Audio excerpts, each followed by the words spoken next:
Hello dear students, मैं राहुल साण study hub के ऑनलाइन प्लेटफॉर्म पर आपका स्वागत करता हूं। आज हम लोग बेटा जो चैप्टर कर रहे हैं वो है वर्क पावर एनर्जी, कार्य ऊर्जा शक्ति।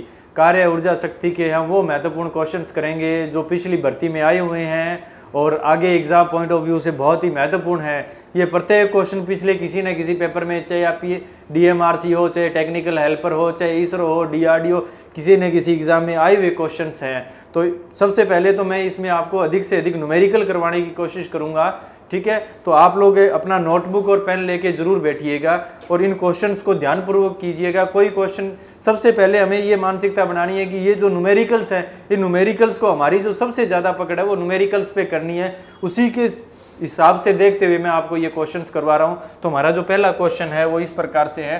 पहला क्वेश्चन क्या कह रहा है कि 1 किलोवाट का हीटर 2.5 घंटे में, 2.5 घंटे में ऊर्जा उपभोग करता है। तो कितनी ऊर्जा उपभोग करता है? तो सबसे पहले हम लोग ध्यान देंगे कि विद्युत ऊर्जा की जो व्यावसायिक इकाई है, विद्युत ऊर्जा की जो व्यावसायिक इकाई है वो क्या है? KWH है। विद्युत ऊर्जा की जो व्यावसायिक इकाई है वो क्या है?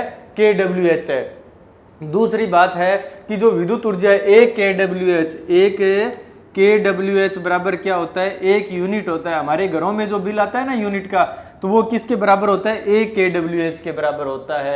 1 KWH किसके बराबर होगा? 1 यूनिट के बराबर होगा। अब बात आती है कि जी 1 KWH क्या होता है?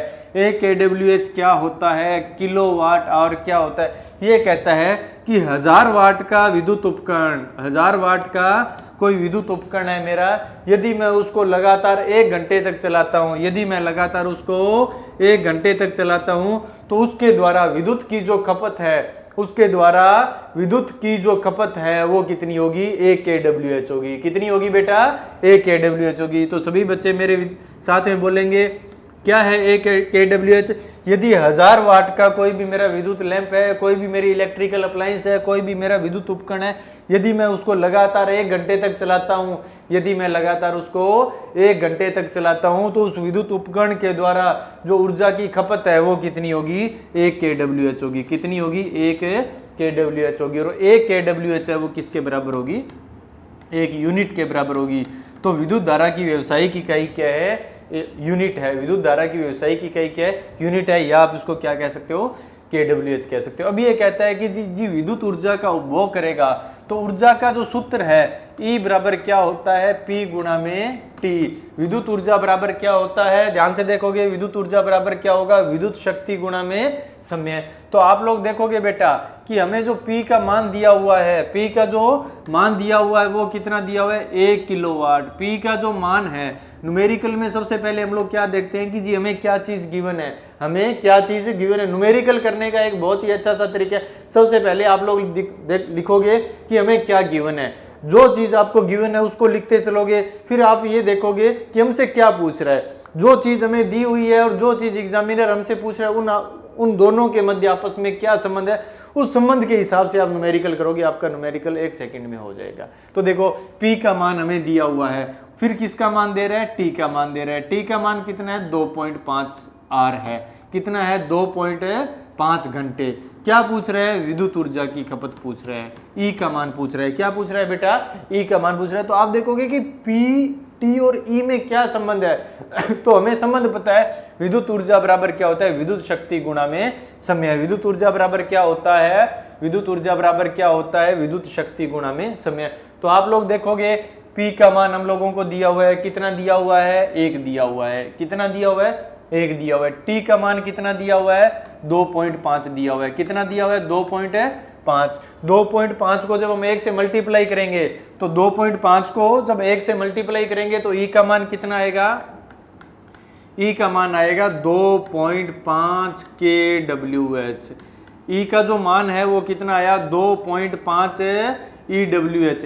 इसका मतलब मैं ये कह सकता हूं कि यदि मेरी 1 KWH, यदि मेरी 1 KWH 1 यूनिट के बराबर है, ध्यान देना बेटा, यदि 1 KWH 1 यूनिट के बराबर है, तो सभी बच्चे बताएंगे 2.5 KWH, 2.5 5 kWh कितने यूनिट के बराबर होगा?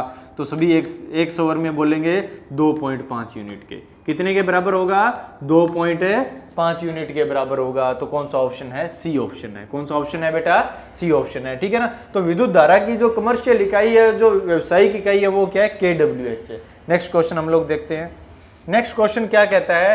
नेक्स्ट क्वेश्चन कहता है, ये देखो, ऊर्जा की व्यवसायिक इकाई है, ऊर्जा की व्यापारिक इकाई है।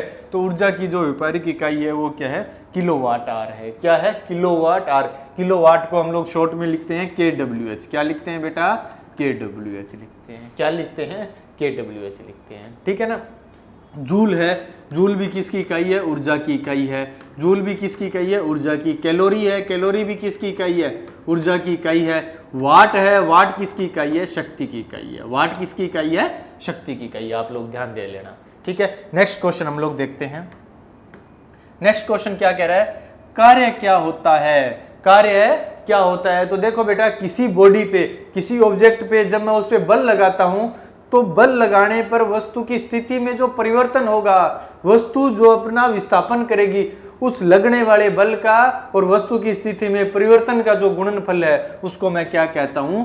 कार्य कहता हूं। मान लो कि ये मेरा कोई ऑब्जेक्ट है, कोई बॉडी है, ठीक है ना, ए पोजीशन पे है। अब मैं इस पे धक्का लगाता हूं, इस पे क्या लगाता हूं? फोर्स लगाता हूं। जब मैंने इस पे बल लगाया तो पोजीशन, बॉडी कहाँ आ गई? बी पोजीशन पे आ गई। बॉडी कहाँ आ गई? बी पोजीशन पे आ गई। ठीक है। मान लो ये मेरा जो ऑब्जेक्ट है वो डी डिस्टेंस पे, डी दूरी पे क्या हुआ है? विस्थापित हुआ है। डी डिस्टेंस पे क्या हुआ है? विस्थापित हुआ है। इनके बीच में जो डिस्टेंस है वो कितना है? डी है। विस्थापन कितना हुआ है? डी का हुआ है। तो इंसान के द्वारा किया गया कार्य W बराबर क्या होगा? F गुणा में D होगा। इंसान के द्वारा किया गया कार्य क्या होगा? F गुणा में D होगा। लगने वाला बल और विस्थापन का जो गुणनफल है उसी को हम लोग क्या कहते हैं? कार्य कहते हैं। उसी को हम लोग क्या कहते हैं? कार्य कहते हैं। यदि मैं, एक छोटी सी बात है कि यदि मैं टेबल है, क्लासरूम में टेबल रखा हुआ है, यदि मैं उस टेबल को धक्का दूंगा तो टेबल विस्थापित होगा ना, अपनी स्थिति में क्या करेगा? परिवर्तन करेगा। परिवर्तन करेगा तो हम लोग क्या कहेंगे? भाई इसने कार्य किया है। वहीं यदि मैं दीवार को धक्का देता हूं तो दीवार गिरेगी क्या मेरे से? नहीं गिरेगी। इसका मतलब मैंने बल तो लगाया है, मैंने बल तो लगाया है, लेकिन मेरे द्वारा किया गया कार्य क्या है? जीरो है। क्या है? जीरो है। क्योंकि उस केस में डी का मान कितना है? जीरो है। तो मैंने बल लगाया है, मेरी एनर्जी वेस्ट हुई है, मैं शाम तक उस पर धक्का लगाता रहूंगा, मैं थक जाऊंगा। लेकिन अगर कोई बाहर का इंसान आके देखेगा तो मेरे द्वारा किया गया कार्य क्या रहेगा? जीरो रहेगा। फिजिक्स के लेवल में, यदि मैं फिजिक्स में बात करूं तो मेरे द्वारा किया गया कार्य क्या रहेगा? जीरो रहेगा। ठीक है। तो देखोगे कार्य बराबर क्या होता है? बल गुणा में विस्थापन। वहीं यदि मैं कोई भी, ये मेरी बॉडी है, इसको थीटा कोण से, यदि मैं इसको थीटा कोण से खींच रहा हूं, जैसे कि हम लोग देखते हैं कि छोटे बच्चे होते हैं वो खिलौनों को एक रस्सी से खींचते हैं। खिलौना है, खिलौनों को क्या खींचते हैं? एक रस्सी से खींचते हैं। तो उस केस में किया गया कार्य है, उस केस में किए गए कार्य का क्या सूत्र होगा? यदि मेरा थीटा एंगल है, लगने वाला बल और विस्थापन के मध्य एंगल कितना है? थीटा है। बढ़ने वाला कोण कितना है? थीटा है। तो किया गया कार्य क्या होगा? F बराबर एफ डी कोस थीटा। तो क्या होगा? एफ डी कोस थीटा होगा भाई। एफ डी कोस थीटा होगा। तो यहां क्या सूत्र है? कार्य बराबर क्या है? कार्य बराबर बल गुणा विस्थापन है। कार्य बराबर क्या है? कार्य बराबर है बल गुणा में विस्थापन। नेक्स्ट क्वेश्चन देखते हैं। नेक्स्ट क्वेश्चन क्या कह रहा है कि 1 न्यूटन मीटर किसके बराबर होता है? तो देखो भाई, कार्य बराबर क्या होता है? कार्य बराबर होता है बल गुणा विस्थापन। कार्य बराबर क्या होता है? बल गुणा विस्थापन। कार्य बराबर क्या होता है बेटा? बल गुणा में विस्थापन होता है। जो बल है, बल की इकाई क्या है? न्यूटन है। बल है, इसकी इकाई क्या है? न्यूटन है। ठीक है। और विस्थापन है, विस्थापन की इकाई क्या है? मीटर है, क्योंकि विस्थापन एक प्रकार की दूरी है और दूरी की इकाई क्या होती है? मीटर होती है। तो 1 न्यूटन मीटर किसके बराबर होगा? 1 जूल के बराबर होगा। किसके बराबर होगा? 1 जूल के बराबर होगा। क्योंकि कार्य की इकाई क्या होती है? कार्य की ऐसा इकाई क्या है? जूल है। कार्य की ऐसा इकाई क्या है? जूल है। तो 1 न्यूटन मीटर किसके बराबर होगा? 1 जूल के बराबर होगा। किसके बराबर होगा? 1 जूल के। इस चैप्टर में मैं लगभग आपको सभी फॉर्मूले करवा दूंगा, तो इन फॉर्मूलों को आप लोग साथ साथ में लिखते रहना। और जब अपने सभी क्वेश्चन हो जाएं उसके बाद में इन फॉर्मूलों को आप लोग एक फॉर्मूले को 5-5 बार लिखोगे, उसके बाद में इस चैप्टर का कोई भी क्वेश्चन आपका गलत नहीं होगा। और ये इस चैप्टर में मैं आपको लगभग 60 क्वेश्चन करवाऊंगा और इन क्वेश्चंस को करने के बाद में आप किसी भी कंपटीशन का एग्जाम उठा के देख लेना, सभी क्वेश्चन इसी बेस से होंगे, इसी से मिलते जुलते हुए होंगे और इसी लैंग्वेज के होंगे। ठीक है, तो एक 60 क्वेश्चंस करने के बाद में आपका पूरा का पूरा चैप्टर विद कॉन्सेप्ट क्लियर हो जाएगा। तो आप लोग इसके जो न्यूमेरिकल्स हैं एक बार मैं करवा देता हूं, उसके बाद में आप लोग इनको करके जरूर देखिएगा। नेक्स्ट क्वेश्चन क्या कहता है? नेक्स्ट क्वेश्चन कहता है कि ताप का एसआई मात्रक है। तो जी ताप है, ताप का एसआई मात्रक, टेम्परेचर का जो एसआई मात्रक होता है वो क्या होता है? केल्विन होता है। क्या होता है भाई? केल्विन होता है। जो हमारा टेम्परेचर का स्केल है वो हमारे 4 स्केल होते हैं। सामान्यतः हमारे कितने स्केल होते हैं? 4 स्केल होते हैं। एक स्केल होता है सेंटीग्रेड स्केल होता है, एक होता है फारेनहाइट स्केल होता है, एक केल्विन स्केल होता है और एक कौन सा होता है?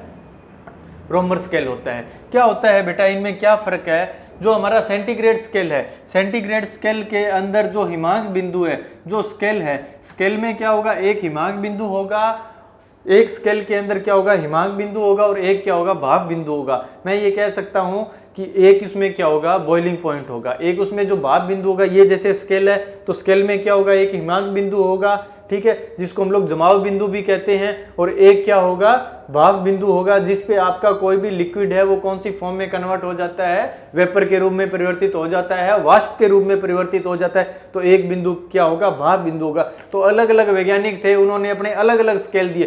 तो सबसे पहले हम लोग पढ़ते हैं सेंटीग्रेड स्केल के बारे में, क्योंकि हमें इनके मध्य अंतर भी होना बहुत ज्यादा जरूरी है। इनके मध्य आपस में क्या संबंध है, क्योंकि संबंध पे भी क्वेश्चन आता है। मैं आपको फॉर्मूला लिखाऊंगा, उस फॉर्मूले को आप लोग जरूर याद कीजिए। उस फॉर्मूले के बेस पे भी आपसे कंपटीशन में, एग्जाम में क्वेश्चन पूछा जाता है।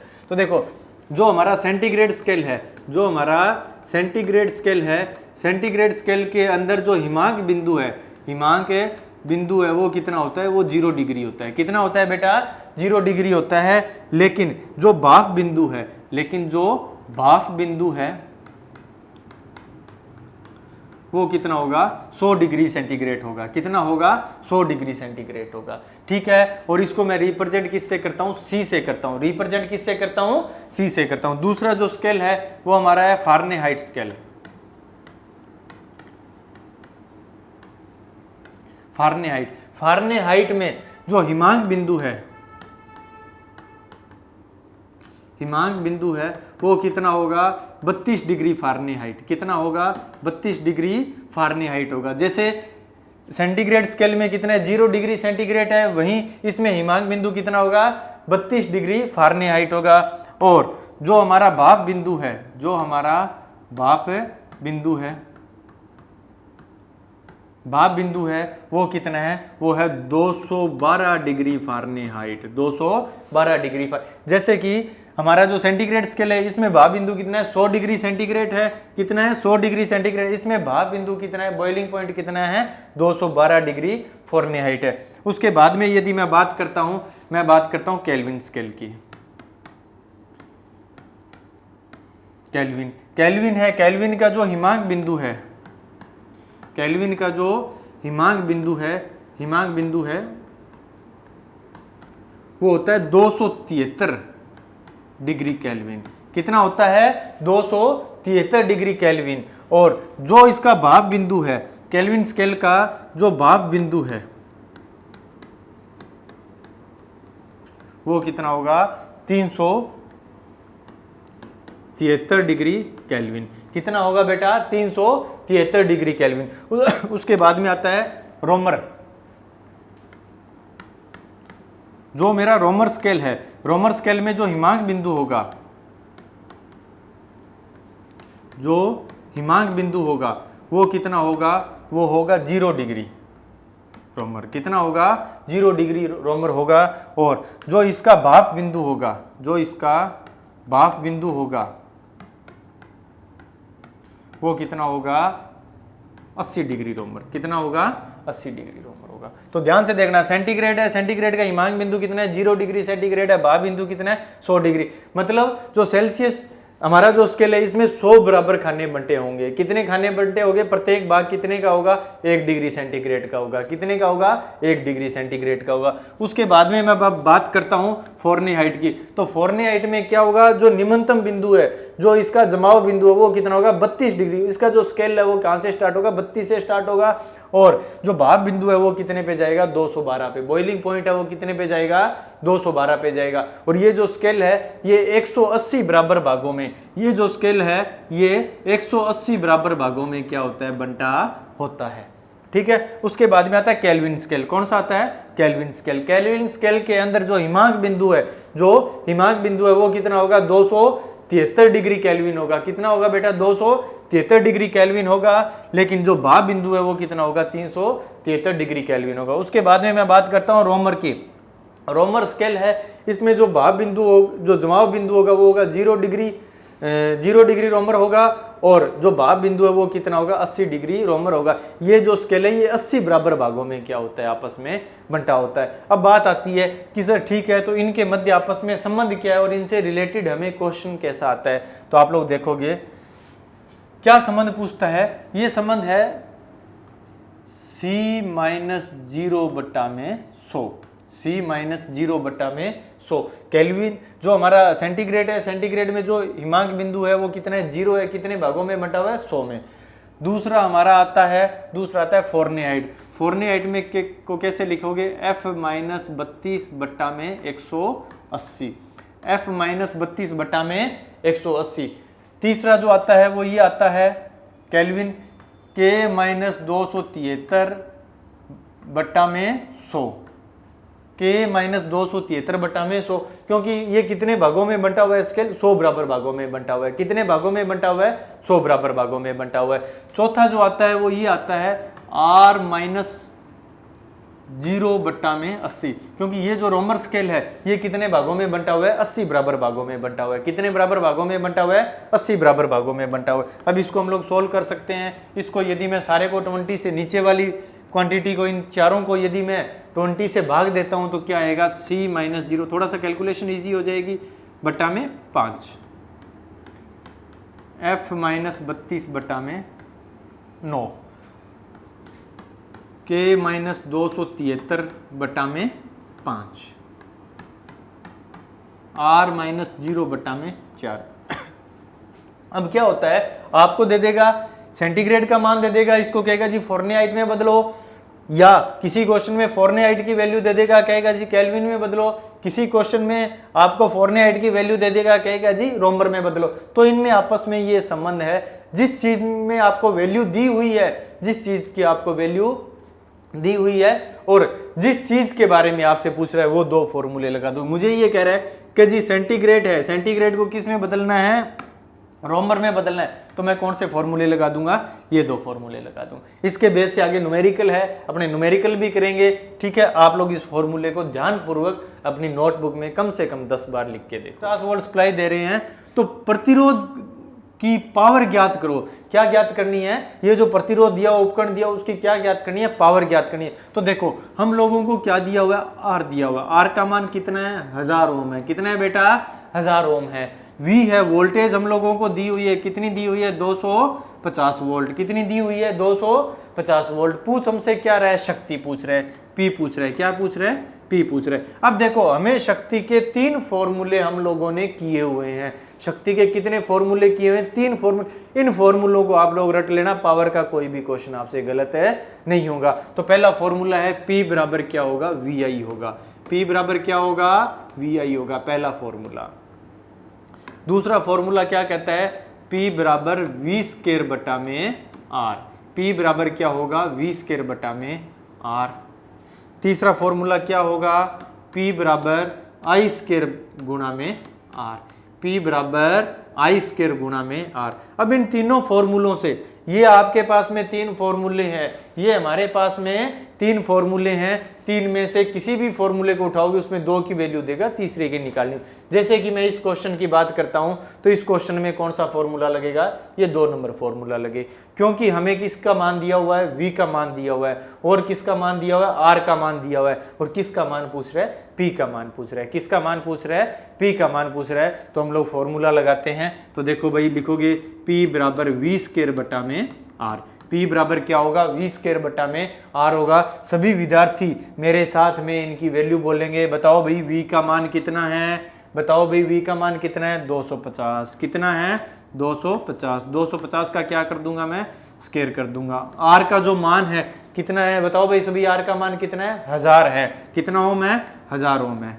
ठीक है ना, इसको सोल्व करते हैं। देखो बेटा, P बराबर, देखो बेटा P बराबर क्या होगा, 250 गुणा 250, बिल्कुल बेसिक से करवा रहा हूं, 250 गुणा 250, क्योंकि 250 का क्या है, स्क्वायर है। 250 का क्या है, स्क्वायर है। तो 250 गुणा 250 बट्टा में 1000, बट्टा में क्या आएगा, 1000 आएगा।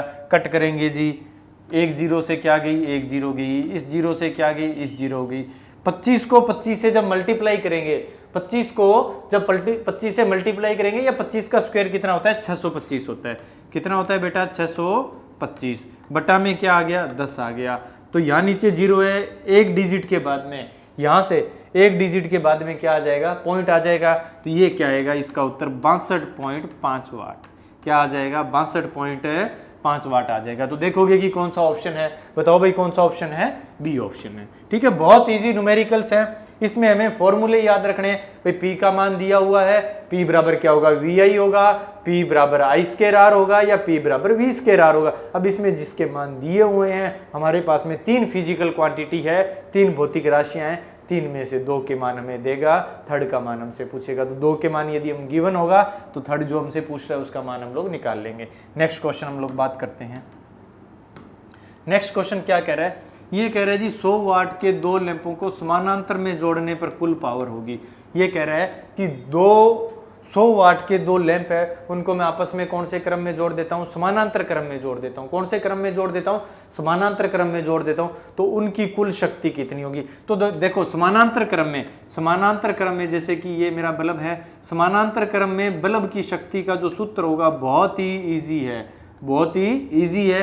P बराबर क्या होगा, P बराबर होगा P1 प्लस P2। P बराबर क्या होगा बेटा, P1 प्लस P2 होगा। समानांतर क्रम में शक्ति का सूत्र क्या होगा, P बराबर P1 प्लस P2 होगा। अब P1 का मान कितना है, 100 है, P2 का भी मान कितना है, 100 है, क्योंकि ये जो लैंप है ये भी 100 वाट का है, ये लैंप है ये भी कितने का है, 100 वाट का है। तो P1 का मान भी 100 है, P2 का मान भी 100 है, तो टोटल पावर कितनी हो जाएगी, 200 वाट हो जाएगी। या इक्विवेलेंट, हम लोग इसको इक्विवेलेंट बोलेंगे, इक्विवेलेंट पावर कितनी हो जाएगी, 200 वाट आ जाएगी। ठीक है, कितनी आ जाएगी, 200 वाट आएगी। तो कौन सा होगा, सी ऑप्शन होगा। यही यदि मैं बात करता हूं, यदि ये कहता जी इन बल्बों को मैं कौन से क्रम में जोड़ देता हूं, श्रेणी क्रम में जोड़ देता हूं। कौन से क्रम में जोड़ देता हूं, श्रेणी क्रम में जोड़ देता हूं। तो देखो बेटा, ये मेरे बल्ब हैं, इनको मैंने आपस में कौन से क्रम में जोड़ दिया, श्रेणी क्रम में जोड़ दिया। कौन से क्रम में जोड़ दिया, श्रेणी क्रम में जोड़ दिया। ठीक है, इसको मैं P1 कह देता हूं, इसको मैं P2 कह देता हूं। तो इस केस में जो मेरा P इक्विवेलेंट का जो सूत्र होगा वो होगा P1 गुणा P2, P1 गुणा P2 बट्टा में P1 प्लस P2, बट्टा में P1 प्लस P2 होगा। P इक्विवेलेंट बराबर क्या होगा, P1 गुणा P2 बट्टा में P1 प्लस P2 होगा। या हम लोग ऐसे कह सकते हैं, अब देखो, अब P1 का मान भी यदि इसमें कितना है, 100 है, और P2 का मान भी कितना है, 100 है। श्रेणी क्रम के लिए हम लोग बात करते हैं, P1 का मान कितना देर का है, 100 वाट देर का है, P2 का मान भी कितना देर का है, 100 वाट देर का है। तो P इक्विवेलेंट का क्या सूत्र है, P1 गुणा P2 बट्टा में P1 प्लस P2। अभी एक चीज आप लोग ध्यान देना, जब आप लोग सेल्फ प्रैक्टिस कर रहे हो तब आप लोग हर क्वेश्चन में फॉर्मूला लिखोगे। इसका ये बेनिफिट है कि जो पहले फॉर्मूला लिख लेगा उसको एग्जाम में फॉर्मूला लिखने की जरूरत नहीं। आप देखोगे ना कि मैं बार बार फॉर्मूला लिख रहा हूं, क्यों लिख रहा हूं, ये नहीं है कि मुझे याद नहीं है, ये है कि आप लोग भी अपनी डेली लाइफ में ऐसे बार बार फॉर्मूले लिखने की क्या डालो, हैबिट डालो, जिससे एक तो आपको कभी भी जीवन में फॉर्मूले गलत नहीं होंगे, दूसरा एग्जाम टाइम में आपके जो फॉर्मूले हैं वो आपके दिमाग में चलते रहेंगे, आपको नोट पैड पे लिखने की जरूरत नहीं होगी, क्योंकि वहाँ समय का, एग्जाम में समय का बहुत अभाव रहता है। ठीक है ना। तो आप लोग देखोगे अब P1 की वैल्यू पुट कर देंगे। अब किसकी वैल्यू पुट कर देंगे? P1 की। P1 का मान कितना है? 100 है। P2 का मान भी कितना है? 100 है। P1 प्लस P2 कितना हो जाएगा? 100 प्लस 100 कितना हो गया? 200 हो गया। ठीक है, सोल्व करेंगे कितना आया? 50। कितना आया? 50। तो यदि यही उपकरण मेरे, यही बल्ब मेरे श्रेणी क्रम में जुड़े होते, यही बल्ब मेरे श्रेणी क्रम में जुड़े होते, तो उस केस में जो मुझे मेरी तुल्य पावर है या जो कुल पावर है वो कितनी आती बेटा? 50 वाट आती। कितनी आती? 50 वाट आती। ठीक है ना, ध्यान से देखना है। नेक्स्ट क्वेश्चन हम लोग देखते हैं। नेक्स्ट क्वेश्चन ये कह रहा है कि 1 किलोवाट बराबर होता है, तो 1 किलोवाट है वो किसके बराबर होगा? तो 1 किलोवाट का क्या मतलब होता है? 1 किलोवाट का मतलब होता है 1 2 3 हजार वाट। 1 2 3 हजार वाट, या हम लोग कह सकते हैं 10 की पावर 3 वाट। 10 की पावर 3 वाट में भी ऐसे भी हम लोग लिख सकते हैं। अब यहाँ ऑप्शन से देखो, 1 किलोवाट 10 वाट के बराबर होगा? नहीं होगा। 100 वाट के बराबर होगा? नहीं होगा। 735 वाट के बराबर होगा? नहीं होगा। तो कौन सा ऑप्शन लग रहा है? सी लग रहा है। कैसे? क्योंकि इसने इसको पहले किस में बदला? मेगा में बदला। किस में बदला? मेगा में बदला। तो मेगा का मतलब क्या होता है? मेगा का मतलब क्या होता है? 10 की पावर 6। मेगा का मतलब क्या होता है? 10 की पावर 6 होता है। तो देखो 3 जीरो से तो इसकी 3 जीरो कट गई, है ना। तो मेगा में बदलने के लिए एक चीज बेटा आप ध्यान देना, बड़ी संख्या को यदि हमें छोटी में बदलना है, बड़ी संख्या को यदि हमें छोटी संख्या में बदलना है, बड़ी संख्या को यदि हमें कौन सी संख्या में बदलना है? छोटी संख्या में बदलना है, तो हम हमेशा ही क्या करते हैं? गुणा करते हैं। हमेशा ही हम क्या करते हैं? गुणा करते हैं, मल्टीप्लाई करते हैं। हमेशा ही हम लोग क्या करेंगे? मल्टीप्लाई करेंगे। वहीं यदि मुझे छोटी संख्या को किस में बदलना है? बड़ी संख्या में बदलना है। छोटी संख्या को किस में बदलना है? बड़ी संख्या में बदलना है। तो मैं हमेशा ही क्या करूंगा? भाग करूंगा। क्या करूंगा? भाग करूंगा, डिवाइड करूंगा, डिवाइडेशन होगा। ठीक है ना। तो अब देखो, अब क्या बात चल रही है कि हमें छोटी संख्या है, ये क्या है? वाट में, किलोवाट में है। किलोवाट को हम लोगों को किस में बदलना है? मेगावाट में बदलना है। किस में बदलना है? मेगावाट में। किस में बदलना है बेटा? मेगावाट में बदलना है। तो छोटी संख्या को किस में बदलना है? बड़ी में बदलना है। छोटी संख्या को किस में बदलना है? बड़ी में बदलना है। तो देखोगे 10 की पावर 3 को हम 10 की पावर 6 से क्या कर देंगे? भाग कर देंगे। 10 की पावर 3 को 10 की पावर 6 से क्या कर देंगे? भाग कर देंगे। तो 3 जीरो से तो 3 जीरो कट हो जाएगी, 3 से 3 कट हो जाएगी, पीछे क्या रहेगा? 1 बटा में 10 की पावर 3। 1 बटा में 10 की पावर है 3। जब इसको हम लोग सोल्व करेंगे, तो देखोगे आप लोग 10 की पावर 3 को यदि या तो आप ऐसे करो कि 1 बटा में 1000 कर दो। 1 बटा में क्या कर दिया? 1000 कर दिया। अब 1 के कितने अक्षर बाद में पॉइंट आएगा? तो कितने में आएगा? 3 के बाद में आएगा। कितने में आएगा? 3 के बाद में आएगा। तो देखो 1 लिख दिया, लेकिन यहाँ तो कुछ भी है भी नहीं, और मुझे 3 डिजिट के बाद में मुझे क्या लगाना है? पॉइंट लगाना है। 3 डिजिट के बाद में क्या लगाना है? पॉइंट लगाना है। लेकिन मेरे पास में कितनी डिजिट है? 1 है। तो मैं क्या करूँगा? यहाँ 0 लगा दूंगा। एक तो ये होगी, ये दूसरी आ गई। अब भी मुझे एक डिजिट और चाहिए, तो मैं 1 0 और लगा दूंगा। अब यहाँ क्या लगा देता हूँ? पॉइंट लगा देता हूँ। तो क्या होगा? 0.001 मेगावाट। क्या होगा? 0.001 मेगावाट हो जाएगा। तो कौन सा ऑप्शन होगा बेटा? सी ऑप्शन होगा। कौन सा ऑप्शन होगा? सी ऑप्शन होगा। तो ऐसे क्वेश्चंस को घबराना नहीं है, बस ये चीज है, ये ट्रिक है, ये आप लोग याद रख लेना कि बड़ी को यदि छोटी में बदलना है तो गुणा करना पड़ेगा। बड़ी को छोटी में बदलना है तो क्या करना पड़ेगा? गुणा करना पड़ेगा। और छोटी को यदि बड़ी संख्या में बदलना है तो क्या करना पड़ेगा? भाग करना पड़ेगा। क्या करना पड़ेगा बेटा? भाग करना पड़ेगा। नेक्स्ट क्वेश्चन हम लोग देखते हैं। नेक्स्ट क्वेश्चन क्या कह रहा है? ये कह रहा है जी 100 वाट के लैंप को कितने घंटे में 2 यूनिट निकालेगा? 100 वाट का जो लैंप है वो विद्युत की खपत है, वो 2 यूनिट कितने घंटे में करेगा? तो बहुत इजी है, हमें क्या दे रखा है? पी का मान दे रखा है। पी का मान कितना है? 100 वाट है। पी का मान कितना है? 100 वाट है। दूसरा हमें क्या दे रखा है? ई दे रखा है। ई का मान कितना है? 2 यूनिट है। क्योंकि विद्युत ऊर्जा की जो व्यवहारिक इकाई है, जो व्यावसायिक इकाई है, वो क्या है? KWH है। विद्युत ऊर्जा की व्यावसायिक इकाई क्या है बेटा? KWH है, किलोवाट आर है। और 1 KWH बराबर क्या होता है? 1 यूनिट क्या होता है? तो ये इसने किलोवाट आर न लिख के इसने क्या लिख दिया? यूनिट लिख दिया। तो हम लोग लिख देंगे। ठीक है, पूछ क्या रहा है हमसे? समय पूछ रहे हैं। क्या पूछ रहे हैं? समय पूछ रहे हैं। तो आप लोग देखोगे कि पी ई और टी के मध्य क्या संबंध है? पी ई और टी, विद्युत शक्ति, विद्युत ऊर्जा और समय के मध्य क्या संबंध है? तो देखोगे ई बराबर क्या होगा? पी गुणा में टी होगा। ई बराबर क्या होगा? पी गुणा में टी होगा। अब देखो भाई, ये फॉर्मूला है, इसको मैं बॉक्स में पैक कर रहा हूँ, बहुत अच्छे से इसको 2 बार लिखना। अब देखो ई का मान हम लोगों को दिया हुआ है, कितना दिया हुआ है बेटा? 2 दिया हुआ है। कितना दिया हुआ है? 2 दिया हुआ है। पी है, पी का मान हम लोगों को दिया हुआ है, कितना दिया हुआ है? 100 दिया हुआ है। कितना दिया हुआ है? 100 दिया हुआ है। और हमें किसका मान निकालना है? हमें मान निकालना है टी का।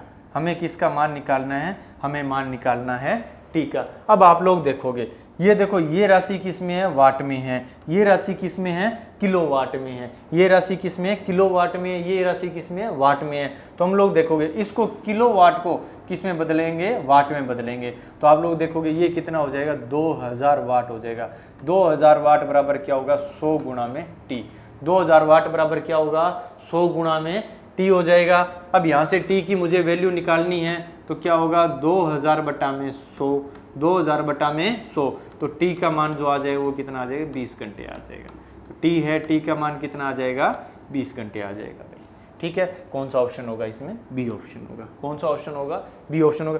ध्यान से देखना, ध्यान से देखना कि यहाँ यदि हमें KWH में दिया हुआ है, हमें यहाँ किलोवाट दिया हुआ है और यहाँ क्या दिया हुआ है? वाट दिया हुआ है। ये नहीं है कि कोई भी बच्चा इसको सीधा डिवाइड कर दे, 2 को 100 से डिवाइड कर देगा।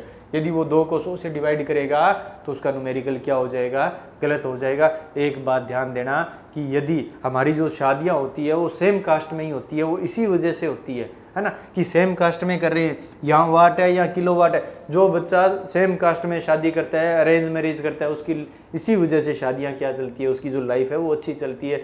वहीं कोई लव मैरिज करता है, कोई अदर कास्ट में होगा, अदर कास्ट में होगा तो क्या होगा? बिगाड़ हो जाएगा ना। उसी वजह से जो आपकी लव मैरिज है वो सक्सेस नहीं होती है। तो आपके पिताजी जो आपके लिए आपका जीवन साथी देखें, वही आपके लिए बहुत बढ़िया होगा। ठीक है, इस क्वेश्चन के माध्यम से हमें ये भी संदेश लेना है कि हमें किसी भी गलत रास्ते पे नहीं चलना है, अच्छी शिक्षा ग्रहण करनी है, अच्छी शिक्षा ग्रहण करके अच्छी नौकरी प्राप्त करनी है और एक इजी वे में अपनी लाइफ को जीना है। नेक्स्ट क्वेश्चन हम लोग देखते हैं। नेक्स्ट क्वेश्चन क्या कह रहा है? ये कह रहा है कि जी 20 न्यूटन बल वस्तु 4 मीटर विस्थापित होती है, तो किया गया कार्य बताओ। तो वस्तु के द्वारा किया गया कार्य बताओ। तो कार्य बराबर क्या होता है? बल गुणा में विस्थापन। कार्य का हम लोगों को सूत्र पता है, कार्य बराबर क्या होता है? बल गुणा में विस्थापन। क्वेश्चन को देखते ही सबसे पहले उसका फॉर्मूला लिखोगे। सबसे पहले उसका क्या लिखोगे? फॉर्मूला लिखोगे। तो देखो, बल का मान हमें कितना दे रखा है? F का मान हमें कितना दे रखा है? हमें दे रखा है 20 न्यूटन। F का मान हमें कितना दे रखा है? 20 न्यूटन। S है विस्थापन है, S से लिख सकते हो या किससे लिख सकते हो? D से। विस्थापन है, विस्थापन को हम लोग S से भी लिख सकते हैं और विस्थापन को हम लोग D से भी लिख सकते हैं। तो जो S है, S का मान कितना दिया हुआ है? 4 मीटर दिया हुआ है। S है, S का मान कितना दिया हुआ है? 4 मीटर दिया हुआ है। तो W बराबर क्या होगा? F गुणा में S। W बराबर क्या होगा? F गुणा में S। तो बेटा ध्यान से देखो, F की वैल्यू रख दो, कितनी है? 20 है। S का मान है वो कितना है? 4 है। मल्टीप्लाई करोगे, 20 को जब 4 से मल्टीप्लाई करोगे कितना आएगा? 80 न्यूटन मीटर, 80 न्यूटन मीटर। उत्तर क्या आ जाएगा? 80 न्यूटन मीटर। बहुत ईजी न्यूमेरिकल है, ठीक है ना। क्या मार दोगे झटाक से? C। क्या होगा इसका उत्तर? C होगा भाई। नेक्स्ट क्वेश्चन हम लोग देखते हैं। नेक्स्ट क्वेश्चन ये क्या कह रहा है? ये कह रहा है कि 40 वाट और 100 वाट के लैंपों को समानांतर में जोड़ने पर, 40 वाट का लैंप है और 100 वाट का लैंप है, इनको मैं कौन से क्रम में जोड़ता हूँ? समानांतर में जोड़ता हूँ। समानांतर में जोड़ने पर अधिक प्रकाश कौन सा देगा? तो देखो, यदि मैं इन लैंपों को समानांतर क्रम में जोड़ता हूँ तो देखो, समानांतर क्रम की सबसे अच्छी बात क्या है कि समानांतर क्रम में वोल्टेज का मान क्या रहता है? समान रहता है। ये लैंप है मेरा 40 वाट का, ये लैंप है मेरा 100 वाट का, और समानांतर क्रम में जो वोल्टेज है, वोल्टेज का मान क्या रहता है? समान रहता है। तो जिसकी पावर ज़्यादा होगी, जिस लैंप की पावर ज़्यादा होगी वही क्या देगा? अधिक प्रकाश देगा। जिसकी पावर ज़्यादा होगी वही क्या देगा? अधिक प्रकाश देगा। वही श्रेणी क्रम होता तो जिसकी पावर कम होती वो अधिक प्रकाश देता। तो कौन सा ऑप्शन होगा बेटा? समानांतर में ये आएगा, 100 वाट आएगा। और यदि यही हमें ये पूछता कि श्रेणी क्रम में जोड़ देता हूँ कौन से क्रम में जोड़ देता हूँ, श्रेणी क्रम में जोड़ देता हूँ, उस केस में कौन सा उत्तर आता, 40 वाट आता। कौन सा आता, 40 वाट आता। नेक्स्ट क्वेश्चन देखो, नेक्स्ट क्वेश्चन कह रहा है कि 1 kWh का मान किसके बराबर होता है। ये यहाँ से हमसे जूल में पूछ रहे हैं कि 1 kWh 1 किलोवाट आवर का मान कितने जूल के बराबर होता है। ऊर्जा की जो व्यावसायिक इकाई है किलोवाट आवर है, व्यावसायिक इकाई किलोवाट आवर है, इसको ये किस में परिवर्तन पूछ रहा है, जूल में पूछ रहा है। तो देखो भाई करते हैं 1 kWh, एक एक चीज को पकड़ते हैं। देखना किलो में कितनी जीरो होती है, 3। किलो का मतलब क्या होता है, 1000, तो हम लोग क्या लिख देंगे, 1000 लिख देंगे। अब ये कह रहा है ना किलोवाट है, वाट किलोवाट में कितने होगी, 1000 जीरो होगी। अब ये कह रहा है जी घंटे, है ना, घंटे, या घंटे को पहले किस में बदलेंगे, मिनट में बदलेंगे। तो देखो 1 घंटे में कितने मिनट होते हैं, 60 मिनट होते हैं। 1 घंटे में कितने मिनट होते हैं, 60 मिनट होते हैं। बिल्कुल है जी, हम लोग यहाँ क्या लिख देंगे, 60 लिख देंगे। अब आप लोग देखोगे कि समय की जो ऐसा इकाई है वो क्या होती है, सेकंड होती है। समय की ऐसा इकाई क्या होती है, सेकंड होती है। यहाँ क्या देर का है, घंटा था, घंटे को हमने किस में बदल दिया, मिनट में। लेकिन हमें किस में बदलना है, सेकंड में, क्योंकि दोनों क्या अलग अलग कास्ट के हैं, तो हमें क्या बनाना पड़ेगा, सेम कास्ट में करना पड़ेगा। तो देखो 1 मिनट में कितने सेकंड होंगे, 60 सेकंड होंगे। कितने सेकंड होंगे, 60 सेकंड होंगे। तो हम लोग 60 और लिख देंगे। ठीक है, अब देखो भाई 6 को 6 से मल्टीप्लाई करेंगे, कितना आएगा, 36 गुणा 10 की पावर 5 जूल। कितना आएगा, 10 की पावर 5 जूल आएगा। ठीक है ना, 3 जीरो ये होगी, 4 और 5 तो टोटल कितनी जीरो होगी, 5 जीरो होगी। तो 36 गुणा 10 की रेस्ट टू पावर 5 जूल। अब मुझे ऐसा ऑप्शन में नहीं मिल रहा है, तो मैंने क्या कर दिया, यहाँ एक पॉइंट लगा दिया। यहाँ 6 के बाद में क्या लगा दिया, एक पॉइंट लगा दिया। तो यहाँ क्या चली जाएगी, एक जीरो चली जाएगी। यहाँ क्या चली जाएगी, एक जीरो चली जाएगी। तो क्या होगा, 3.6 गुणा 10 की पावर 6 जूल। 3.6 गुणा 10 की पावर 6 जूल। तो 1 kWh बराबर कितना होता है, 1 kWh बराबर कितना होता है, 1 kWh बराबर होता है 3.6 गुणा 10 की पावर 6 जूल। आपको ये चीज़ याद रखनी है, हमें ये क्वेश्चन एग्जाम में करके नहीं देखना है। हमें याद रखना है कि 1 kWh बराबर कितना होगा, 3.6 इंटू 10 की रेस्ट टू पावर 6 जूल। 3.6 गुणा 10 की पावर 6 जूल होगा बेटा। ठीक है ना, आपको ये ध्यान रखना है। तो कौन सा ऑप्शन होगा, ए ऑप्शन होगा। कौन सा ऑप्शन होगा, ए ऑप्शन होगा। नेक्स्ट क्वेश्चन देखते हैं। नेक्स्ट क्वेश्चन क्या कह रहा है, नेक्स्ट क्वेश्चन कह रहा है, बहुत ही अच्छा क्वेश्चन है। नेक्स्ट क्वेश्चन कह रहा है कि 500 वाट हीटर प्रतिदिन 1 घंटे चलाया जाता है। 500 वाट का जो हीटर है वो प्रतिदिन कितने घंटे चलाया जाता है, 1 घंटे में चलाया जाता है। तो 45 दिन में उपभोगिता ऊर्जा बताओ। तो 45 दिनों में वो कितनी ऊर्जा का उपभोग करेगा। 45 दिन के बाद में यदि मैं उसका बिल निकालूंगा तो उस सिर्फ एक हीटर की वजह से मेरा घर में कितना बिल आएगा, उसका बिल में कितना योगदान रहेगा, वो हम लोग देखें। तो देखो सबसे पहले तो बताओ, घरों में जो हमारा बिल आता है वो किसके अंदर आता है, यूनिट में आता है। किस में आता है, यूनिट में। सबसे पहले तो हमें ये देखना है कि ये कितनी ऊर्जा की खपत कर रहा है, कितनी ऊर्जा की खपत कर रहा है। इसकी शक्ति हम लोगों को दी हुई है, पी का मान हम लोगों को दिया हुआ है, कितना है, 500 वाट है। पी का मान हम लोगों को दिया हुआ है, कितना है, 500 वाट। प्रतिदिन मैं कितने घंटे चलाता हूँ, 1 घंटे चलाता हूँ। तो जो टी का मान है वो कितना है, 1 है। कितना है, 1 आर है। अब देखो क्या पूछ रहे हैं, सबसे पहले हमें निकालनी है विद्युत ऊर्जा की खपत। क्या निकालनी है, विद्युत ऊर्जा की खपत। तो देखो भाई P गुणा टी करेंगे तो किसका मान आ जाएगा, E का, क्योंकि E बराबर क्या होता है, ध्यान से देखना, E बराबर क्या होता है, P गुणा में T। E T और P के मध्य क्या संबंध होगा, E बराबर P गुणा में T। विद्युत ऊर्जा बराबर क्या होगा, विद्युत शक्ति गुणा में समय। तो देखो बेटा ध्यान से, P का मान आप बताओगे कितना है, 500। P का मान कितना है, 500। T का मान हम लोगों को पता है, एग्जाम क्वेश्चन में दिया हुआ है, कितना है, 1 है। तो E का मान कितना आ जाएगा, 500 वाट आवर। कितना आ गया, 500 वाट आवर। तो लेकिन हमें उत्तर 500 वाट आवर में नहीं चाहिए, हमें किस में चाहिए, किलो वाट आवर में। किस में चाहिए, किलो वाट आवर में। तो हम लोग क्या करेंगे, E को, ये जो 500 आया है इसको 1000 से क्या कर देंगे, भाग कर देंगे। 1000 से क्या कर देंगे, भाग करेंगे। 1000 से यदि मैं इसको भाग करता हूँ तो आप लोग देखोगे कितना आएगा, 0.5 kWh। कितना आ जाएगा बेटा, 0.5 kWh आ जाएगा।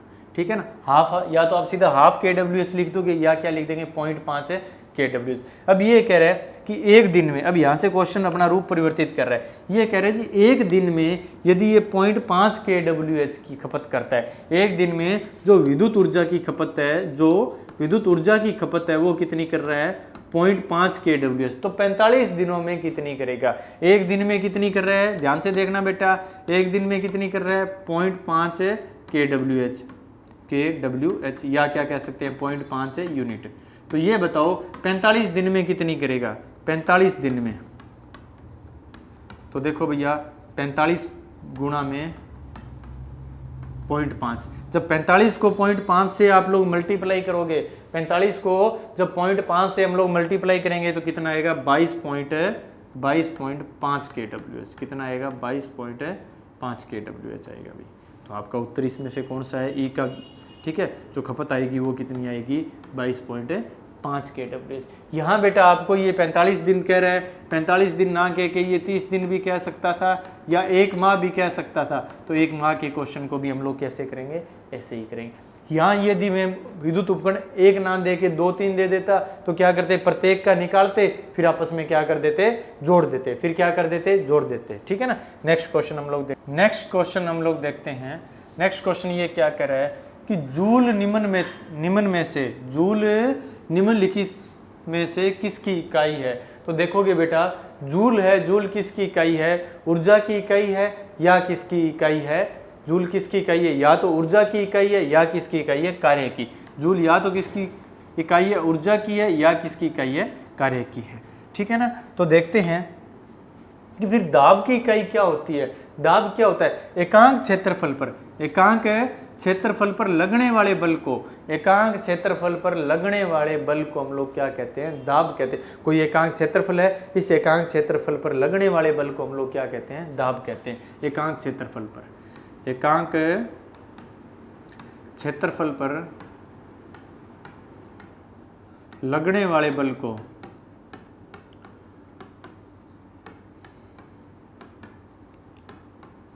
क्या कहते हैं, दाब कहते हैं। दाब को किससे रिप्रेजेंट करते हैं बेटा, P से। P बराबर क्या होता है, F बटा में A। इसका जो दाब का सूत्र होगा वो क्या होगा, P बराबर F बटा में A होगा। और जो दाब है, दाब की इकाई क्या होगी, पास्कल होगी। दाब है, दाब की इकाई क्या होगी, पास्कल होगी, ठीक है। दूसरा बात आता है ताप। ताप की जो इकाई है वो क्या होती है, केल्विन होती है। ताप है, ताप की इकाई क्या होगी, केल्विन होगी, ठीक है। उसके बाद में आता है बेटा बल। बल क्या होता है, बल क्या होगा, द्रव्यमान गुणा में त्वरण। बल बराबर क्या होगा, द्रव्यमान गुणा में त्वरण। F बराबर क्या होता है, m गुणा में a। F बराबर क्या होता है, F बराबर m गुणा में a, ठीक है। तो देखो द्रव्य जो इसका हमारा बल है, बल की इकाई क्या होती है, न्यूटन होती है। बल है, बल की इकाई क्या होगी, न्यूटन होगी। बल की इकाई क्या होगी बेटा, न्यूटन होगी। और ऊर्जा और कार्य है, ऊर्जा एक प्रकार का क्या है, कार्य ही है। कार्य करने की जो क्षमता होती है उसको हम लोग क्या कहते हैं, ऊर्जा कहते हैं। तो ऊर्जा और कार्य की जो इकाई है, ऊर्जा और कार्य की जो इकाई है वो क्या होगी, जूल होगी। क्या होगी बेटा, जूल होगी, ठीक है। नेक्स्ट क्वेश्चन हम लोग देखते हैं। नेक्स्ट क्वेश्चन क्या कह रहा है कि 3 हॉर्स पावर कितने किलोवाट के तुल्य होगा। 3 हॉर्स पावर है वो कितने किलोवाट के तुल्य होगा। तो सबसे पहले तो हमें ये पता होना चाहिए भी 1 हॉर्स पावर कितने किलोवाट, कितने वाट के तुल्य होता है। तो देखोगे 1 हॉर्स पावर होता है 735.5 वाट के। ये तो होता है मैट्रिक प्रणाली में। किसमें होगा, मैट्रिक प्रणाली में। 1 HP 735.5 वाट के बराबर होगा। ये कौन सी में होगा, मैट्रिक प्रणाली में होगा। लेकिन जो ब्रिटिश है, अंग्रेज थे, अंग्रेजों के तो अलग ही रूल थे। तो अंग्रेज क्या कहते हैं, हम तो 735 ना क्या कहेंगे, 746 वाट। तो ब्रिटिश प्रणाली में, जो हमारी ब्रिटिश प्रणाली थी उसमें 1 हॉर्स पावर किसके बराबर होगा, ब्रिटिश प्रणाली में 1 हॉर्स पावर होगा 746 वाट के बराबर होगा। किसके बराबर होगा, 746 वाट के। अब देखो भाई ये कह रहा है 3 HP, तो बिल्कुल इजी है। 3 HP बराबर क्या करेंगे, 3 हॉर्स पावर किसके बराबर होगा, 3 गुणा 735 35.5। हम लोग इंडियन हैं, हम कौन सी प्रणाली उठाएंगे? मैट्रिक प्रणाली उठाएंगे। कौन सी प्रणाली उठाएंगे? मैट्रिक प्रणाली। यदि वो क्वेश्चन में हमें ब्रिटिश प्रणाली के, तभी हम 746 वाट लिखेंगे, अदरवाइज हम लोग हमारे जो क्वेश्चंस है वो क्या करेंगे? 735.5 वाट लिख के सॉल्व करेंगे। तो हम लोग इसको मल्टीप्लाई कर देंगे। आप लोग जो 3 को 5 से मल्टीप्लाई करोगे तो देखो कितना आ रहा है, करके देखो।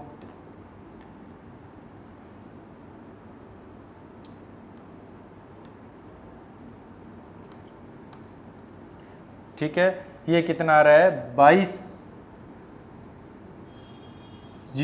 ये कितना आ रहा है बेटा? देखो 2206.5। कितना आ रहा है? 2206.5 वाट। हमें इसको किस में बदलना है? किलो वाट में बदलना है। किस में बदलना है? किलो वाट में बदलना है। किलो में बदलना है। वाट को किस में बदलना है? किलो वाट में। वाट को किस में बदलना है? किलो वाट में। छोटी संख्या को किस में बदल रहे हैं? बड़ी में। छोटी संख्या को किस में बदल रहे हैं? बड़ी में। तो क्या कर देंगे? भाग कर देंगे। क्या कर देंगे? भाग कर देंगे। तो कर देंगे भैया 2206.5 बट्टा में 1000, भाग किया, कितना आ गया? 2.2 किलोवाट। कितना आ गया? 2.2 किलोवाट। तो कौन सा ऑप्शन होगा इसमें? बी ऑप्शन होगा। कौन सा ऑप्शन होगा? बी ऑप्शन होगा भाई। ठीक है, नेक्स्ट क्वेश्चन हम लोग देखते हैं। नेक्स्ट क्वेश्चन क्या कह रहा है? नेक्स्ट क्वेश्चन अब कह रहा है कि 1/4 हॉर्स पावर, 1/4 हॉर्स पावर कितने वाट के तुल्य है? 1/4 हॉर्स पावर है कितने वाट के तुल्य है? तो हम लोगों को पता है कि 1 HP बराबर कितने के होगा? बताओ बेटा, 1 HP बराबर कितने के होगा? 735.5 वाट के बराबर होगा। कितने के बराबर होगा? 735.5 वाट के बराबर होगा। ये कौन सी प्रणाली में होगा? मैट्रिक में। किस में होगा? मैट्रिक प्रणाली में। किस में होगा? मैट्रिक प्रणाली में। तो बताओ भाई फिर ब्रिटिश प्रणाली में कितना होगा? ब्रिटिश में होगा 1 HP बराबर 746 वाट। कितना होगा? 746 वाट। कौन सी प्रणाली में होगा? ब्रिटिश में होगा। कौन से में होगा? ब्रिटिश प्रणाली में होगा। तो ये कह रहा है, अब हमसे कितना पूछ रहा है? 1/4 हॉर्स पावर बराबर।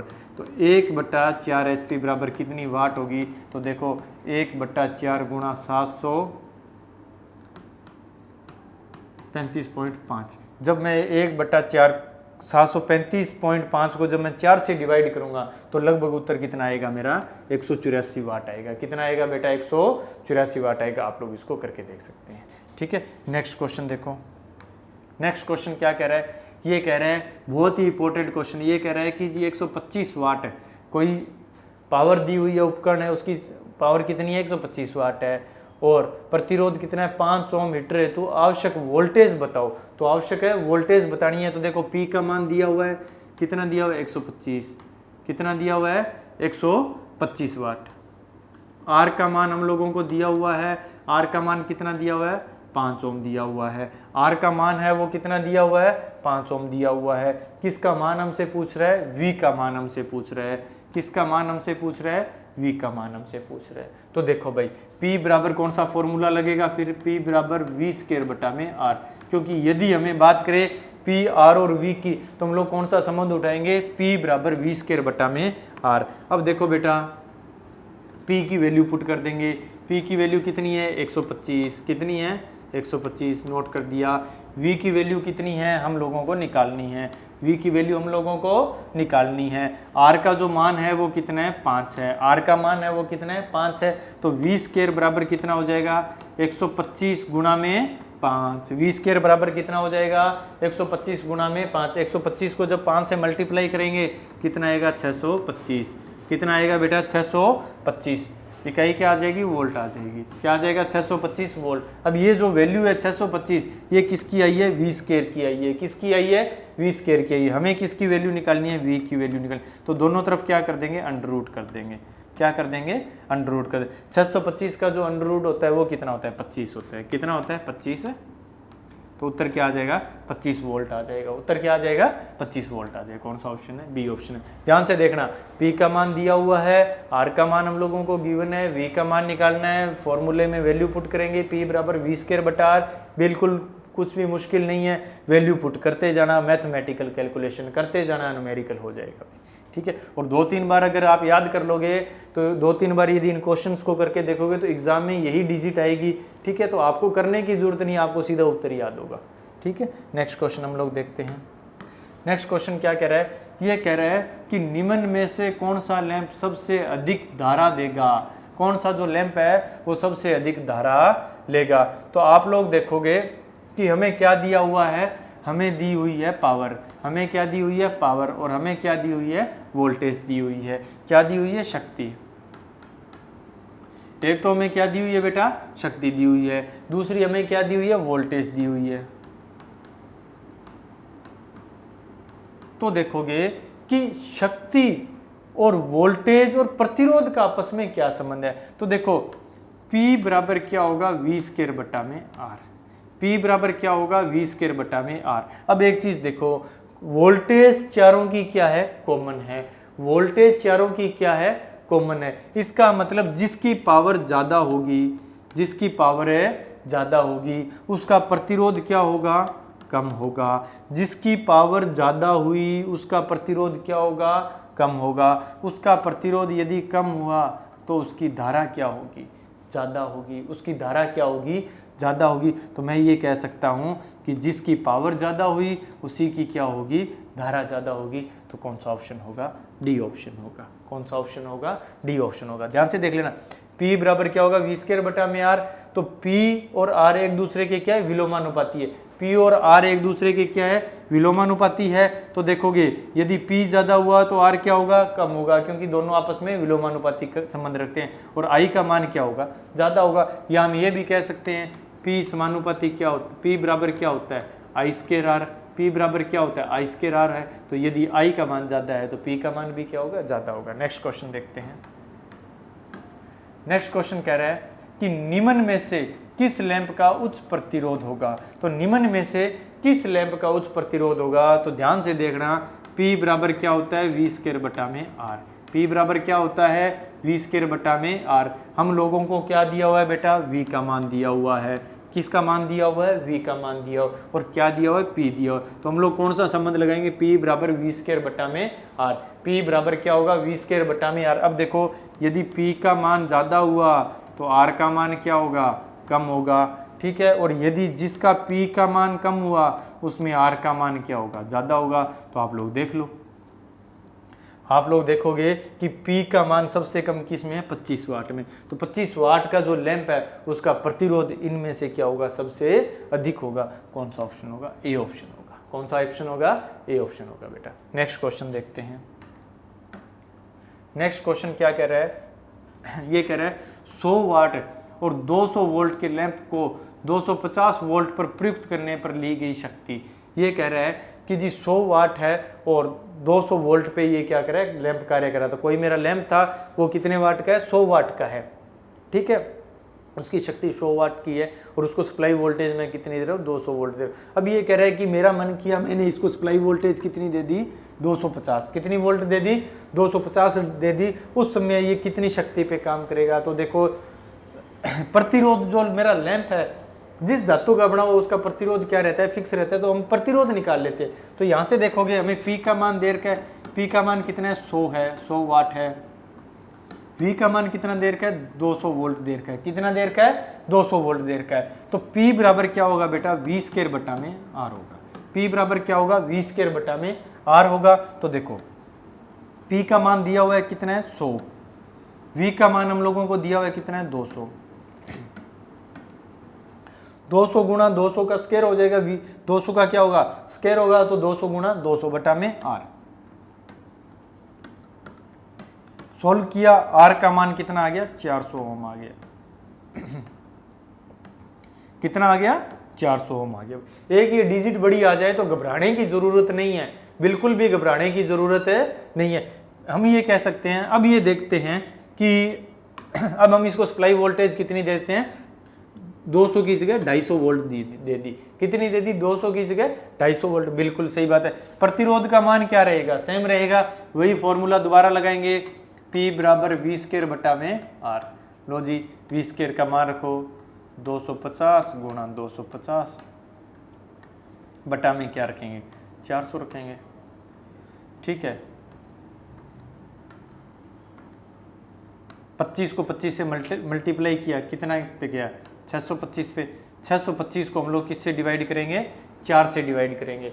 जब मैं 625 को मैं 4 से डिवाइड करूंगा तो आप लोग देखो इसको डिवाइड करके देखो कितने पे जा रहा है, 625 4 4 एकम 4 कितने पे गया 2, देखो 5 चौके 20 कितने पे गया 20 पे 2 5 6 चौके 24 कितने पे गया 156 पे गया, कितने पे गया बेटा 156 पे गया। तो कौन सा ऑप्शन आ जाएगा, ए ऑप्शन आ जाएगा। इसकी जो शक्ति होगी वो 556 पॉइंट समथिंग होगी, लेकिन हमें ऑप्शन में पॉइंट के आगे कोई वैल्यू नहीं दी है तो हम कौन सा मार्क कर देंगे, ए मार्क कर देंगे। देखना भाई, क्योंकि दोनों केस में प्रतिरोध का जो मान है वो क्या रह रहा है, समान रह रहा है। प्रतिरोध का जो मान है वो क्या रह रहा है बेटा, समान रह रहा है। तो इस हिसाब से हम इस क्वेश्चंस को कर रहे हैं। आज लगभग मैं इस चैप्टर के न्यूमेरिकल आपको करवाऊंगा, तो आप लोग इन क्वेश्चंस को एक बार दोबारा जरूर करके देखिएगा। नेक्स्ट क्वेश्चन हम लोग देखते हैं। नेक्स्ट क्वेश्चन क्या कह रहा है, ये कह रहा है कि एक 250 वोल्ट हीटर है, उसकी वोल्टेज कितनी देर की है, उसकी वोल्टेज देर की है 250 वोल्ट। कितनी देर की है, दो। जैसे जैसे क्वेश्चन करते जाओ, जो जो चीज़ें समझ में आती जाए वो लिखते जाओ, न्यूमेरिकल होता रहेगा। उसके बाद में हमें क्या देर का है, करंट देर का है। क्या देर का है, करंट कितना दे रहा है, ये दे रहा है 5 एम्पियर। कितना दे रहा है बेटा, 5 एम्पियर दे रहा है। ये कह रहा है इसकी शक्ति बताओ, क्या ज्ञात करनी है, शक्ति किलोवाट में शक्ति ज्ञात करनी है। तो बहुत इजी है भाई, P बराबर क्या होता है, VI होता है। P बराबर क्या होता है, VI, क्योंकि यदि इसने हमें वोल्टेज दे देता है और हमें क्या देता है, करंट देता है, तो हम कौन सा सूत्र लगाएंगे, P बराबर है VI। शक्ति बराबर क्या होगा, वोल्टेज गुणा धारा। तो देखो V का मान कितना है 250। बस संबंध ये तीनों फॉर्मूले, शक्ति के जो मैंने 3 फॉर्मूले थे उन तीनों फॉर्मूलों को रट लेना, उसके बाद में कभी भी आपका न्यूमेरिकल गलत नहीं होगा। तो देखो V का मान हमने रख दिया 250, I का जो मान है वो कितना है 5 है। तो देखोगे कितना आएगा बेटा, 25 को करोगे 5 से 125 0। P बराबर क्या आया 1250 वाट। P बराबर क्या आएगा 1250 वाट आएगा। हमें इसको किस में बदलना है, किलोवाट में। वाट को किस में बदलना है, किलोवाट में। याद बताओ भाई मुझे, क्या छोटी को किस में बदलना है, बड़ी में। छोटी को किस में बदलना है, बड़ी में। क्या करेंगे, भाग करेंगे। क्या करेंगे भाई, भाग करेंगे। ठीक है ना। तो देखो भाग कर दो, P बराबर क्या होगा 1250 बटा में 1000, क्या आ जाएगा 1.25 किलोवाट। कौन क्या आ जाएगा 1.25 किलोवाट। तो कौन सा ऑप्शन है, बी ऑप्शन है। कौन सा ऑप्शन है बेटा, बी ऑप्शन है। ठीक है, नेक्स्ट क्वेश्चन देखते हैं। नेक्स्ट क्वेश्चन क्या कह रहा है, ये कह रहा है 5 किलोवाट गीजर को 200 वोल्ट सप्लाई से कनेक्ट करने पर प्रतिरोध होगा। बहुत इजी क्वेश्चन है। ये कह रहा है कि जी 200 वाट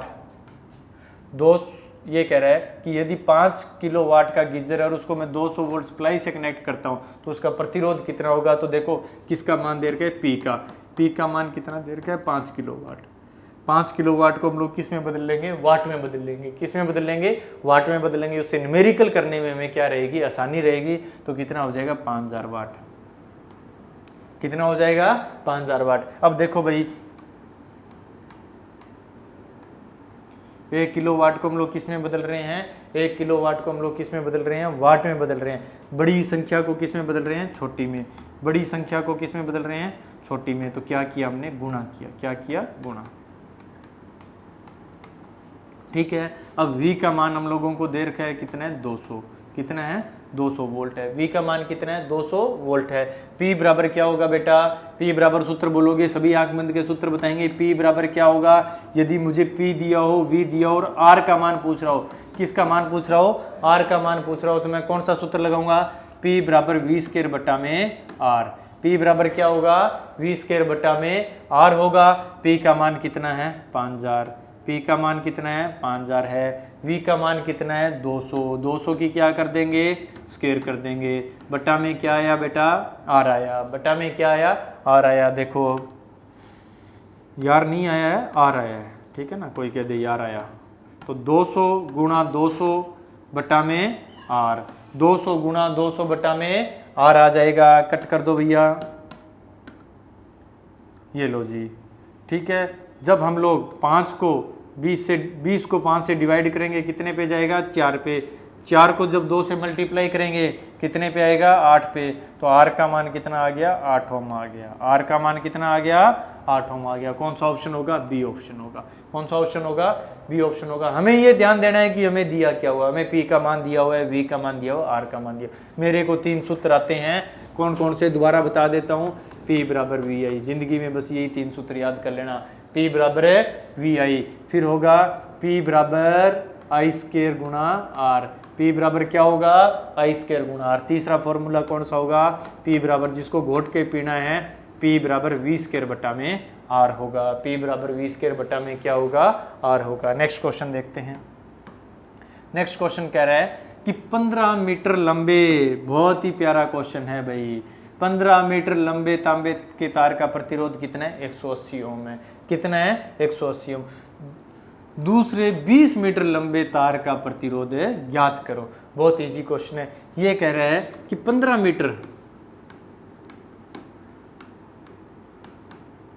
मीटर तार का रेजिस्टेंस कितना है बेटा, 180 ओम। 15 मीटर तार का रेजिस्टेंस कितना है, 180 ओम है। तो 1 मीटर तार का रेजिस्टेंस कितना हो जाएगा, 180 डिवाइड बाय 15। 180 डिवाइड बाय क्या हो जाएगा, 15। अब हमसे क्या पूछ रहा है, ये पूछ रहा है 20 मीटर का। तो 20 मीटर का कितना होगा, 20 मीटर वायर का कितना होगा। मैथ में बहुत हमने 8वीं में से क्वेश्चन किए हैं। तो 180 बट्टा में 15 गुणा में 20, ठीक है। डिवाइड कट कर दो, 5 × 3 = 15, 5 × 20।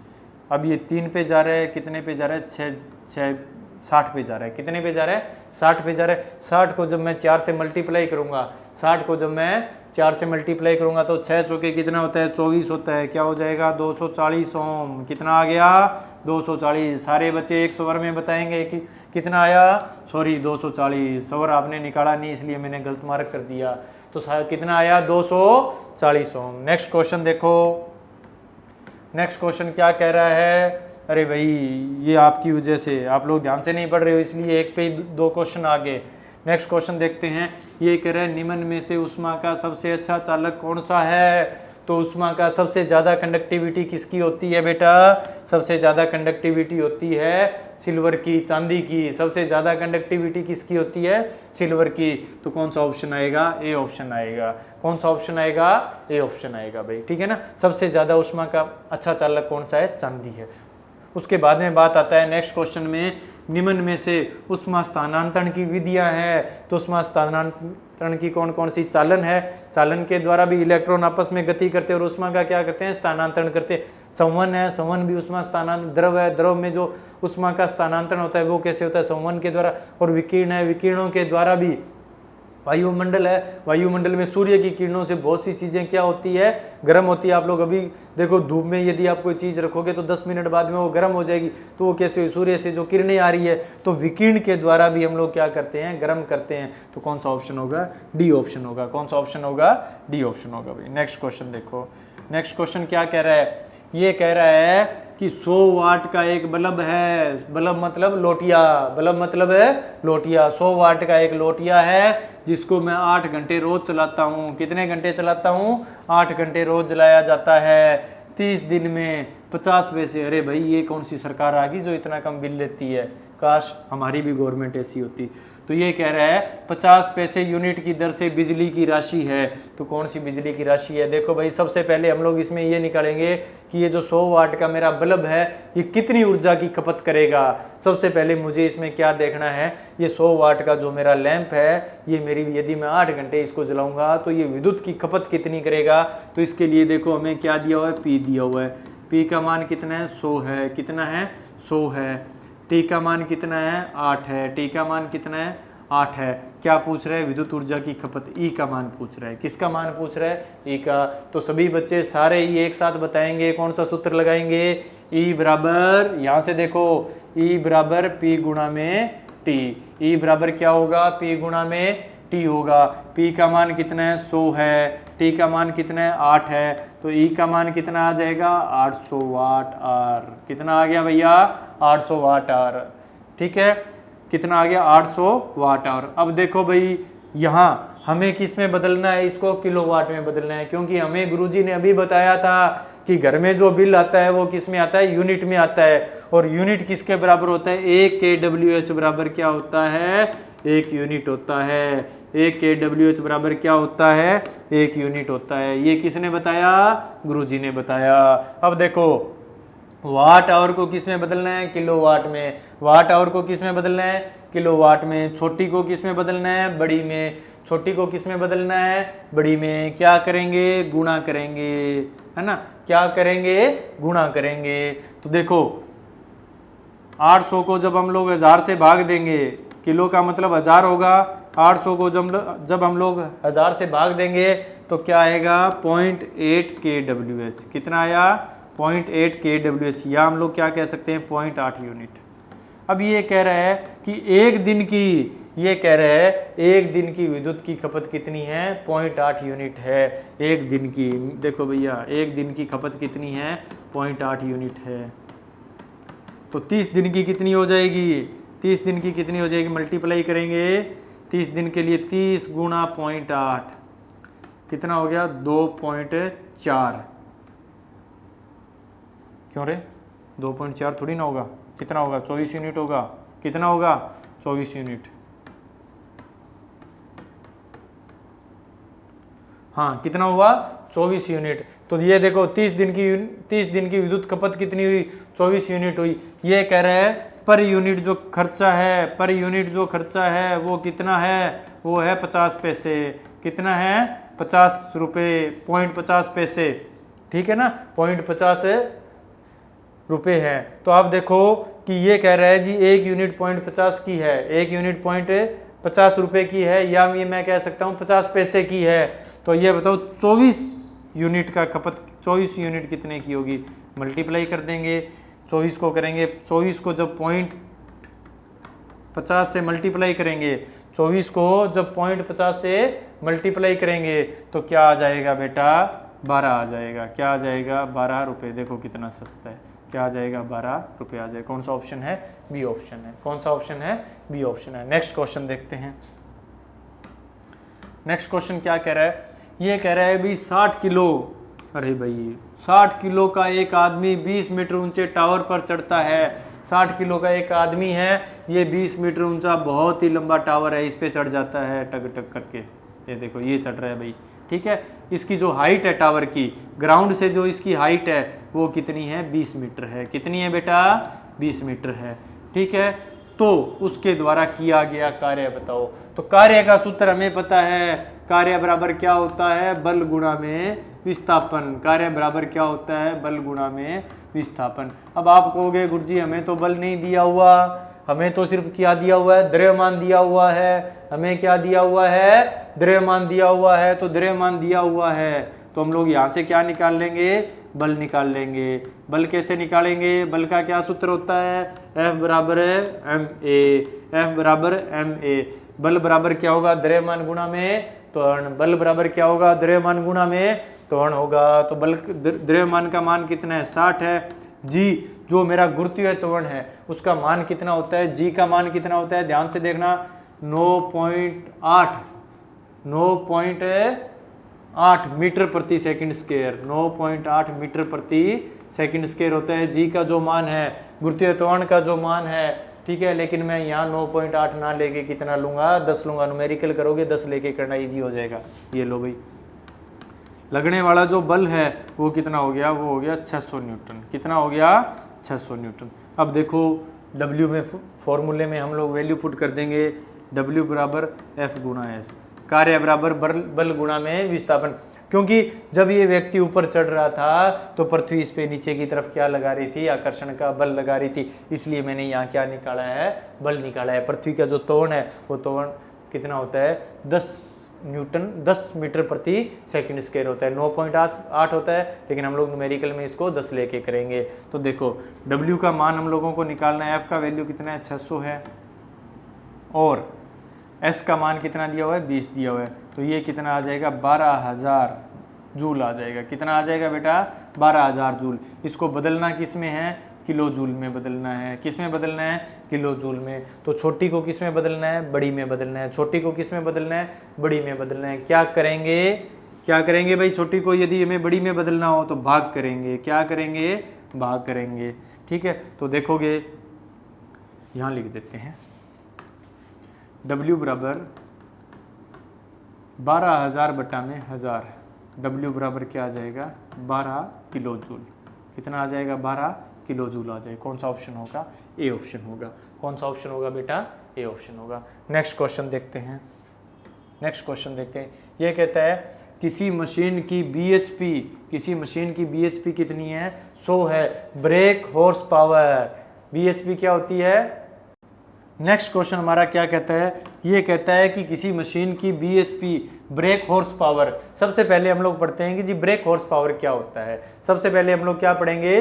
ब्रेक हॉर्स पावर क्या होता है भाई? मशीन है, मशीन जब रनिंग में आती है, मशीन जब कार्य करती है तो उसके जो पुर्जे हैं वो क्या करते हैं? घसावट करते हैं। पुर्जों में क्या होती है? घसावट होती है। तो मशीन की जो कुल ऊर्जा है उसमें क्या होगी? लॉसेज होंगे। मशीन की कुल ऊर्जा में क्या होंगे बेटा? लॉसेज होंगे। तो जो लॉसेज के बाद में जो शक्ति रहती है, लॉसेज के बाद में मशीन है, कोई भी आदमी काम कर रहा है तो 100% तो आउटपुट नहीं देता ना। तो जो आउटपुट है उसको हम लोग क्या कहते हैं? ब्रेक हॉर्स पावर कहते हैं। क्या कहते हैं बेटा? ब्रेक हॉर्स पावर कहते हैं। और IHP क्या होती है? इंडिकेटेड हॉर्स पावर होती है कुल शक्ति। मशीन के द्वारा जो कुल यांत्रिक शक्ति है, मशीन के द्वारा उत्पन्न कुल यांत्रिक शक्ति, उसको क्या कहते हैं? IHP कहते हैं। क्या कहते हैं? IHP कहते हैं। तो दक्षता का क्या सूत्र होता है? दक्षता बराबर क्या होता है? आउटपुट। हमेशा याद रख लेना, दक्षता का एक ही सूत्र होता है, आउटपुट बटा में इनपुट। आउटपुट बटा में इनपुट। और परसेंटेज में निकालने के लिए क्या कर देंगे? 100 से भाग कर देंगे। अब देखो भाई यहां आउटपुट के रूप में क्या है? BHP है। आउटपुट के रूप में क्या है? BHP है। ब्रेक हॉर्स पावर है। और इनपुट के रूप में क्या है? IHP है। इंडिकेटेड हॉर्स पावर है। गुणा क्या कर देंगे? 100 कर देंगे। मशीन की जो कुल शक्ति होती है उसको हम लोग क्या कहते हैं? IHP कहते हैं। अब देखो भाई एफिशिएंसी ईटा का यदि हमें मुझे मान निकालना है तो BHP का मान कितना है? 100 है। और IHP का मान कितना है? 120 है। गुणा में क्या आ जाएगा? 100 आ जाएगा परसेंटेज में निकालने के लिए। इसको मैं कैलकुलेट करूंगा, कितना आ जाएगा? 83% आ जाएगा। कितना आ जाएगा? 83%। कैलकुलेट करोगे कितना आ जाएगा? 83% आ जाएगा। कौन सा ऑप्शन सही होगा? A option. इसमें कोई मिस्टेक होगी टेक्निकल तो क्या होगा? सारों में परसेंटेज का चिन्ह लगा लेगा तो कितना आएगा? 83% आएगा। ठीक है, धन्यवाद साथियों। मुझे उम्मीद है कि आज मैंने आपको जो न्यूमेरिकल्स करवाए हैं वो आपको समझ में आए होंगे। यदि किसी भी बच्चे को कोई न्यूमेरिकल नहीं समझ में आया है तो हमसे कांटेक्ट कर सकता है। तब तक के लिए जय हिंद, जय भारत, धन्यवाद।